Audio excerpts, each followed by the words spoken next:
இந்த ஐவர் குழு ஏஐசிசி உடைய தலைவர் உட்பட கிரீஷ் சோடங்கர் உட்பட நீங்கள் உட்பட அந்த ஐவர் குழு வந்து திமுகவை சந்தித்து திமுகவுடைய ஒரு தலைமையிட சந்தித்து பேசிட்டு வந்திருக்கிறீங்க. என்ன பேசப்பட்டது? இது வந்து கூட்டணி தொடர்பான பேச்சுவார்த்தையா இல்ல ஒரு இது அகில இந்திய தலைமையால் ஏற்படுத்தப்பட்ட ஒரு ஐவர் குழு. ம், இந்த ஐவர் குழுவும் சேர்ந்து மாண்பு முதலமைச்சரை சந்தித்து குழு நியமித்திருக்கிறார்கள் என்று ஒரு மரியாதை நிமித்தமாக சந்தித்திருக்கிறோம்.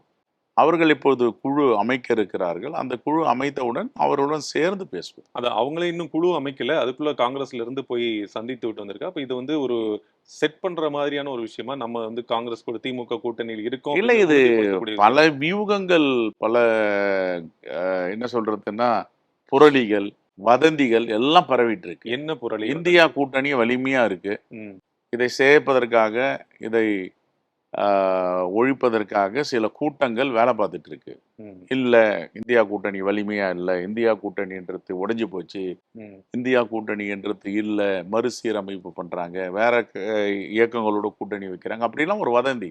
ம், அதுக்கு ஒரு முற்றுப்புள்ளி வைக்கின்ற விதமாகத்தான் ம். எங்களுடைய அகில இந்திய தலைமை அமைத்து நீங்கள் பேச்சுவார்த்தை நடத்தி நமக்கு எவ்வளவு தொகுதிகள் வேண்டும், என்னென்ன செய்ய வேண்டும் என்ற ஒரு வழிகாட்டுதல் கொடுத்திருக்காங்க. அந்த வழிகாட்டுதல் பிரகாரம் ம். குழு அமைத்த பிறகு திராவிட முன்னேற்ற கழக அந்த நெகோசியேஷன் டீமோட நாங்கள் பேசுவோம்.